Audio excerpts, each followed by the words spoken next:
it's just an amazing factory, and I'm in awe of every time I go out there to see what all is entailed.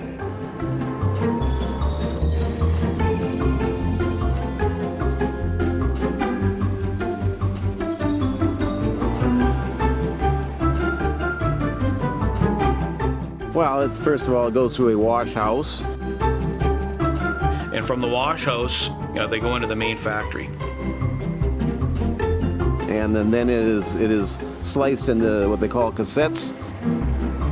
They go from the cassette belt into the cassette mixer. Then the cassettes go into the diffusion tower. The sugar is absorbed out of the pulp into this juice tank.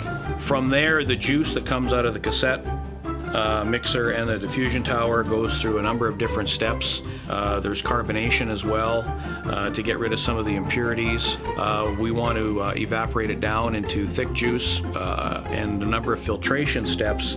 And then it's boiled down and get rid of the moisture again, or the water, and we're left with crystallized sugar. Basically, those crystals go into centrifuges, and the centrifuges turn at very high speeds to take more of the molasses off, and then they're rinsed, and out of the centrifuges you will have beautiful, refined, warm white sugar.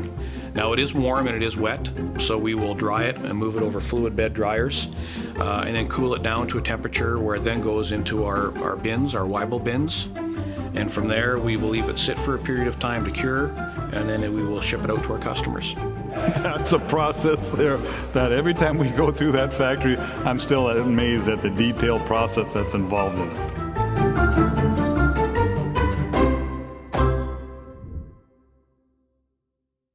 It's been an exciting period of time since the last annual meeting. The growers last year and shareholders gutted it out in a real tough harvest conditions. And yet, in the face of all these challenges, because of the teamwork, we're able to set a slice record, I think 10,799 tons per day. We got through the Farm Bill, and it was a long, protracted argument. Provides us guaranteed access to 85% of the domestic market. And then, of course, the coming on of Kurt Wickstrom as our new CEO. I have full confidence in the factory, the personnel that are there, the management style with Kurt leading the helm. We started full harvest on October the 2nd at 2 a.m. Approximately, a third of the beets or a little less were planted on schedule. And then they kind of struggled because it got too wet and then it turned too dry. And so by the mid part of July, we were looking at less than a 17-ton crop. Well, dealing with Mother Nature is kind of like dealing with a crop consultant you can't fire. You need all the elements, but you don't need them all at the same time, and Mother Nature can't really figure that out. The older you get, you realize there's nothing you can do about it. Then the rain started, which is $1 million rain, and that put the production up to where it's at this point in time. It appears that what we thought was going to be a little bit of a short crop is turning out to be maybe a pretty good crop after all. In the first 46-hour period, because we started at 2 a.m., so by midnight Friday, our growers had harvested 470,000 tons of beets. I lose no sleep at nights worrying whether they'll get them beets processed or not. It's been entertaining, been kind of fun, so busy, yep.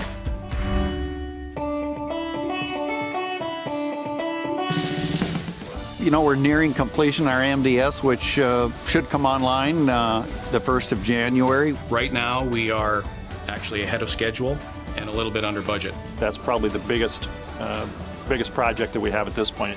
I sincerely appreciate the commitment of the shareholders for investing, the engineering team, the project management group, our factory team, safety, and the contractors. With sugar prices having gone down somewhat, you wonder, and some may question, is it a viable decision? Was it a good decision? The original financials that were put together to determine whether MDS was a good investment still hold true.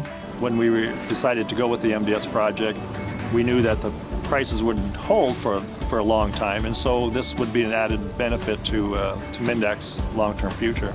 If there is any second guessing, I'd like to just reconfirm to all the shareholders that it is still a very solid investment and that the returns will be there from the investment in MDS.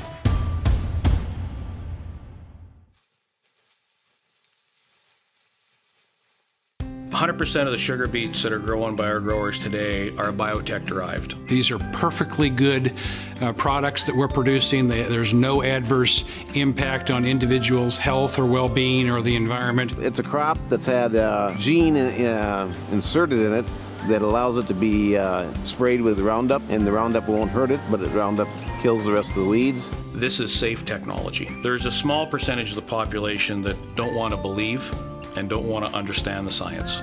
How you combat that opinion is through education. Well, there's no science that supports those perceptions. Those are just perceptions or worries about what might happen. They're concerned that you're trying to manipulate the process, that it's not solely what that product is. When in reality, every crop we grow today is genetically modified.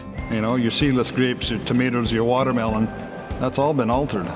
But they don't consider that. There's probably only one thing out there that isn't biotech, and that would be wild berries. And in fact, all the science indicates that the sugar is exactly the same as non-genetically modified sugar. They enable growers to grow crops more efficiently, reduce the overall level of pesticide. The chemical that's applied is far, far less now than what it was when we had conventional crops. And it allows us to do much less tillage or working of the fields. You know, every time you till the soil, potentially you release carbon back into the atmosphere. You know, we live and make our living out here, so we try to be good stewards of the land and the water. Yeah, sustainability is one aspect of what we do or what we try to maintain. This world will not have enough food, and there's no way to produce it on less and less acres of land and with more and more people. We're not against organic, but we want people to make decisions based on scientific fact and sound science.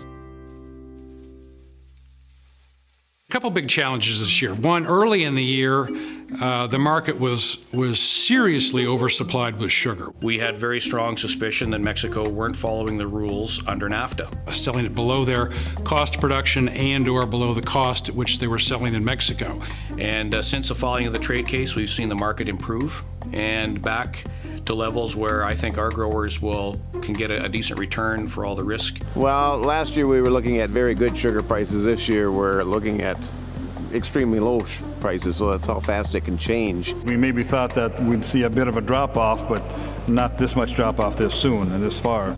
We were very transparent and candid and said, you're going to have to tighten the belts for 2 years. And they said to me, we'll tighten the belts for 2 years, but you got to do what you can to see some sunshine in 2015. The other big issue this year has to do with rail service. From a rail standpoint, we are solely reliant on BNSF. But this year they've had a very, very poor track record. And so we're looking at some alternative measures to reduce our reliance on BN.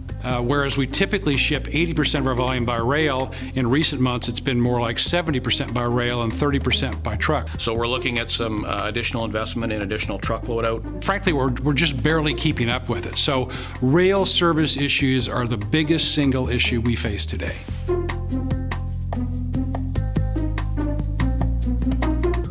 The ASG is the American Sugar Beet Growers Association. Well, it's Chuck Steiner, Dennis Buttonoff, Dennis Klosterman, and Pat Fries are the people representing Minn-Dak. We get together, we produce the sugar, we can sell it, but we still need the other aspect, which is we still need the political cover. We're active going to Washington and lobbying and Basically put a face on sugar. Without that, it would be an entirely different situation, I think, without the ASGA. for our voice to get heard the way things are in Washington, we need a PAC. The PAC is funded by the growers. They commit so many dollars per acre towards the political action fund. If we're not in there telling the story, our opponents are in there telling their story. So they're looking at trying to dismantle the sugar program. We are big economic drivers of these communities. We generate a lot of taxes that go back into the communities. We employ a lot of people. And so it's important that, you know, we keep going on. Field of work to me means that we're taking a seed, let's say the seeds, starting out in the field. We take it from our field, then they turn it over to the factory that we own, and they process the beet into sugar, sell that, and then it ends up right on the table.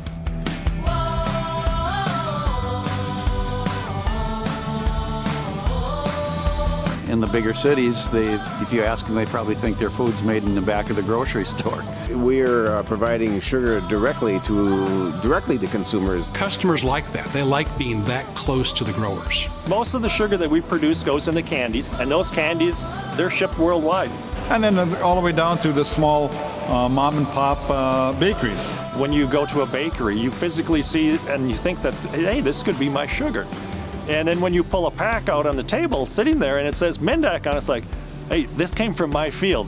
Which is rather unique and not like corn or soybeans. Sugar from Wahpeton, North Dakota could be on any table in any state of the U.S. The beet pulp pellets could end up feeding dairy cows in Japan, dairy cows in Korea, and that milk will be fed and drank and consumed by Koreans and Japanese folks. So there's a direct connection here. We know that it's a global economy now. We're a global market now. It is a big thing. It's becoming bigger all the time. Our growers from Minn-Dak Farmers Co-op are directly involved with feeding not just the U.S. folks, but the world as well.